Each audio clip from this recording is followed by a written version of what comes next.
Alright, so I need less than 0 excuses to start ranting and raving about how much I love Chainsaw Man and the characters in it.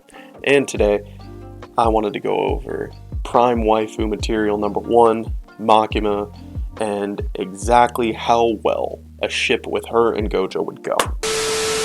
Alright, I was kidding. So, I really wanted to discuss why Makima is such a good anti-villain. And for those of you that don't understand what I'm saying, an anti-villain is going to be a villain who basically has noble intentions.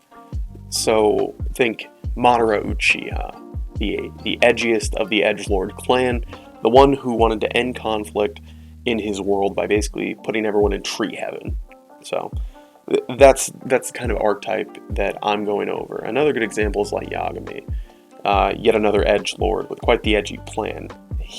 All he really wanted originally was just to, carry out his brand of justice, quote unquote, by killing, violent criminals, people who make, the good people who pass the vibe check suffer, Now, Makima, on the other hand, she, in fact, has the most noble intentions out of any villain in fiction, and that's just it's non-negotiable. There's no good argument against that. And the reason I say this is that, and spoiler warning, of course. Now, the reason I say this is because Makima's end goal is basically to erase the concept of these things. Now, let me give that to you one more again. She wants to conceptually erase the concepts of war, zombies, guns, conflict of any kind, basically. All of humans' worst fears, and the things that historically have been the most damaging to us, right? Now, scaling aside, because this is absolutely insane scaling, I won't go over that. I definitely will later, but not right now,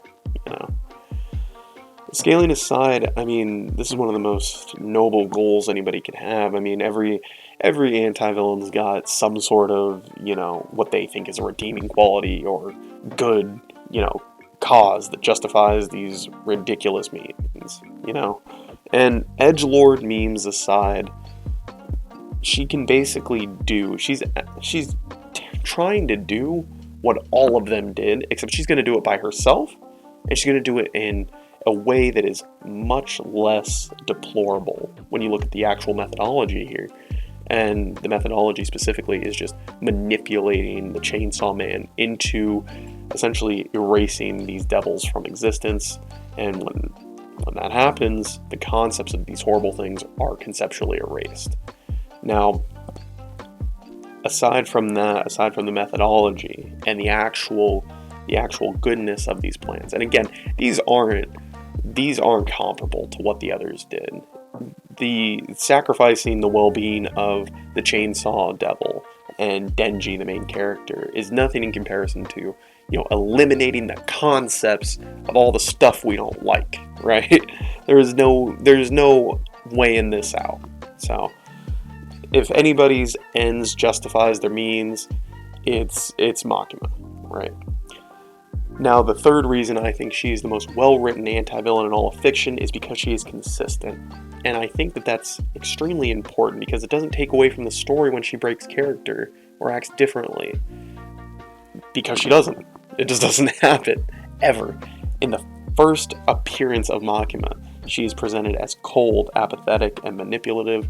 And at the end of the series, when she's dying, she is cold, apathetic, and guess what? Manipulative. We see this throughout the entire series. Her demeanor doesn't change through anything. When she's shot in the head and she gets up, still cold, calculating, not even expressing, dissatisfaction with this, really. Not even discussing the incident. She doesn't even bother to go into detail about what happened to her. She doesn't really care. When she's manipulating Denji, she doesn't care how this affects him. In fact, later on, we actually see something interesting. Now, we know that Makima views people and humans as basically dogs, right? She says as much, and there's a lot of hints to this. A lot of characters call Denji either the witch's pet, which I don't appreciate the defamation of the waifu here. I don't appreciate that, but even further to that, we see how Makima actually interacts with her literal pack of dogs that she keeps as pets, right? We see that even though she keeps them very well behaved and is very controlling over them, she actually makes sure that they are very well taken care of. They all appear to be extremely happy, extremely healthy, and more than anything, we see that Makima is very good at taking care of their well-being, even when there's a lot of them, which there definitely are, like I said. Full pack of dogs.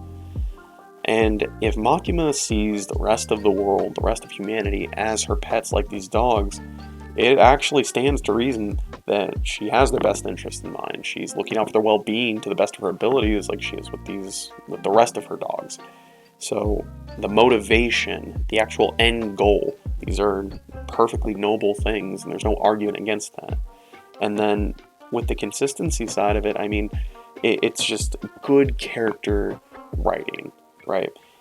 And if she was inconsistent, or if she changed up or acted out of character, it would absolutely take away from the plot. And I can't see any good reason to make her act differently. If the author had chose to, give her some crazy breakdown, Azula moment, I think we would have. I think most people, all the fans, the readers, would have enjoyed the story a little bit less. I think the fact that she was this cold, apathetic, just calculator through and through, I think that was a very good decision. I think it's good writing at the end of the day.